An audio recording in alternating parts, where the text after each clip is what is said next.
曾被国家宠上天，如今一地鸡毛。中国太阳能龙头企业裁员近1/3，背后是制造业的全面溃败。裁员8.7万人的背后是一个产业的崩塌。没错，这个国家曾最骄傲的阳光产业，2024年竟然悄悄上演了一场大逃杀。没有官方通告，没有新闻头条，只有企业员工在社交平台上的匿名控诉：我们被阳光抛弃了。根据路透社对公开申报文件的统计，中国5大太阳能龙头企业隆基绿能、天合光能、金科能源、金奥科技、通威股份在2023年1年内悄然裁掉了约8.7万人，平均占总员工数的31%。将近1/3的人被扫地出门，连一句体面的告别都没有。这不是主动优化结构，这是一场真实的血洗。更令人震惊的是，在中国经济持续下行、房地产崩塌、内需低迷的大背景下，太阳能本应成为新三样里的顶梁柱，但如今连这根柱子都快断了。太阳能产业曾是中国制造逆袭全球的奇迹。2020年起，随着国家战略调整，把房地产的热钱、资源、人力全数转向新能源，太阳能瞬间被捧上天。全国几十个省市开出光伏1000亿产业园的宏伟蓝图，银行争相提供低息贷款，媒体狂欢式宣传绿电未来，连小县城都在讨论怎么建设光伏组件厂。结果呢？到了2024年，泡沫炸了，产能严重过剩。全球每年太阳能组件需求量约为400千兆瓦，而中国企业的年产能高达800千兆瓦，是实际需求的2倍还多。其中95%的组件产自中国，而全球市场根本消化不了，价格雪崩、订单断崖、现金流枯竭成为企业的日常。光是2023年，整个中国太阳能制造产业亏损金额高达600亿美元，这个数字已经逼近了恒大系地产的年度亏损规模。更荒谬的是，太阳能还是中国政府亲自点名扶持的新三样之一，太阳能、电动车、锂电池。2023年，几乎所有宏观经济政策文件都在强调新三样是新引擎。但这个引擎现在不仅烧不动油，还开始漏电、冒烟、着火。自2023年底以来，太阳能产业已经进入全面下行周期，2024年更恶化，2025年毫无起色。这并不是危言耸听。来自中国光伏行业协会的数据明确显示，光是2024年上半年，已有超过40家太阳能企业退市、破产或被兼并。大厂裁员，中小厂倒闭，行业一片哀嚎。甚至一些曾被称为光伏毛的明星企业也开始断臂求生，砍掉海外项目，关停部分生产线，回购股权，减少流通盘，试图用财技维稳股价，但无济于事。因为真正的麻烦不在股市，而在实业。众所周知，在中国，裁员是一个政治禁区。北京的官方立场始终是稳就业、保民生，而不是优胜劣汰。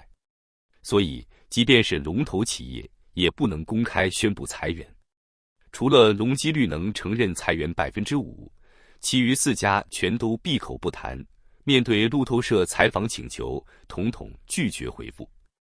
但纸里包不住火，员工用脚投票，离职率飙升，工厂招聘计划取消，车间每日停工数小时，这些已经成为行业潜规则。裁员之外，企业还通过以下手段进行软性削减：降薪30%至50%，停发年终奖，取消餐补和交通补贴，调整生产班次，强制轮休，停止应届生招聘计划。很多员工是在领工资时才猛然发现自己已经被优化了。昨天还在上夜班，今天连门禁都刷不进。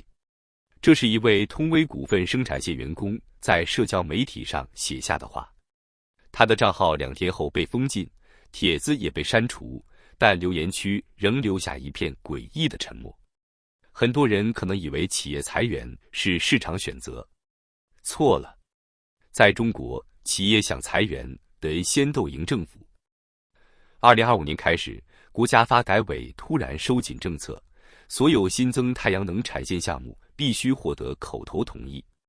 听起来像是管控，像是中央终于意识到产能过剩要刹车了。但真相呢？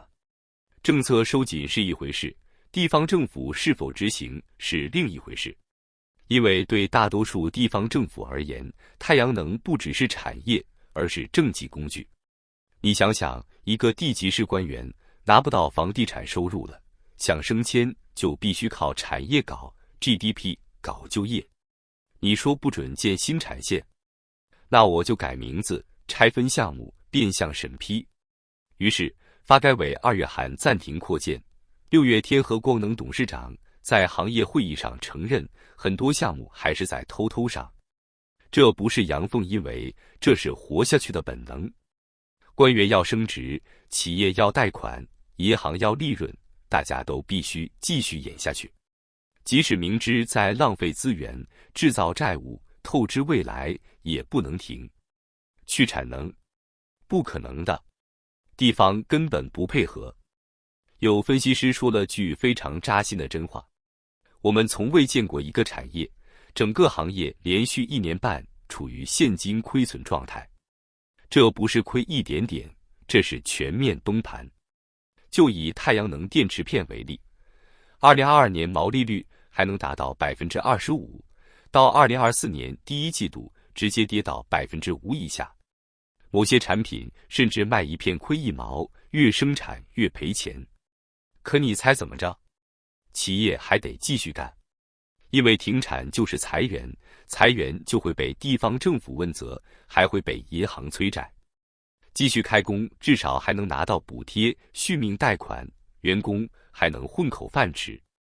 这种模式在经济学里有个术语，将是企业系统性自我维持。但在现实中，它的代价是整个产业链的沉沦。2025年上半年，已经有以下迹象表明，整个行业正在进入低谷封锁状态。主要设备厂商出现回款危机，多个上市设备企业利润暴跌 60% 以上。产业链下游的分布式电站安装数量同比下降 21%， 开发商缺乏回本信心。银行和券商明显收紧对太阳能项目的融资审核，大量债券发行失败。组建库存天量积压，某些企业堆放仓库长达10个月无人问津。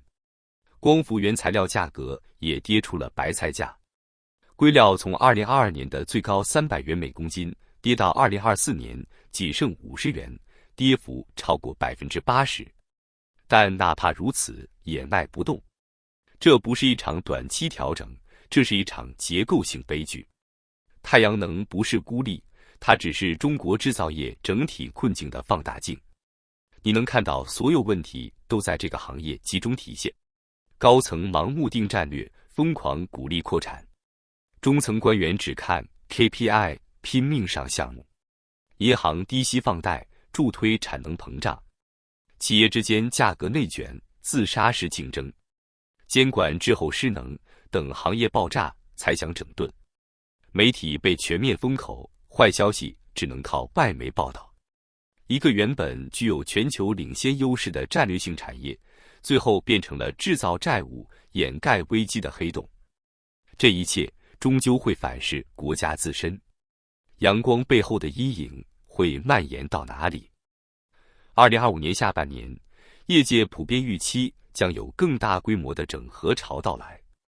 有分析师预估，除非淘汰 20% 至 30% 的过剩产能，否则企业根本看不到盈利的希望。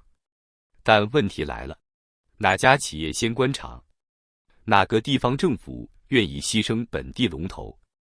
哪位官员敢拍板承担产业滑坡责任？没有人愿意当第一个流血的人。于是，所有人都选择再等等，再等等看中央会不会补贴，再等等看海外订单能不能恢复，再等等看有没有新一轮炒作概念。可现实是，没有光照的地方，太阳能根本发不了电。就像今天的中国制造产业，在缺乏市场理性和政策自觉的环境下，已经走入一个无法自救的死胡同。这不是一次周期性下滑，也不是短期调整，这是整个中国制造业神话的破灭。当国家战略不断摇摆，当地方政府自说自话，当企业没有议价权，当工人一夜失业，当全球客户开始撤离，太阳能产业的崩塌只是冰山一角。一个靠行政命令起飞的产业，终将被行政失灵带向坠落。光伏的未来不在政策，不在补贴，而在一个国家是否真正尊重市场与规律。否则，今天是太阳能，明天就是电动车，后天就是芯片、风电、氢能，直到所有的希望都变成泡影。阳光产业最后只能留下一地冷冷的碎玻璃和几万个等待赔偿的工人。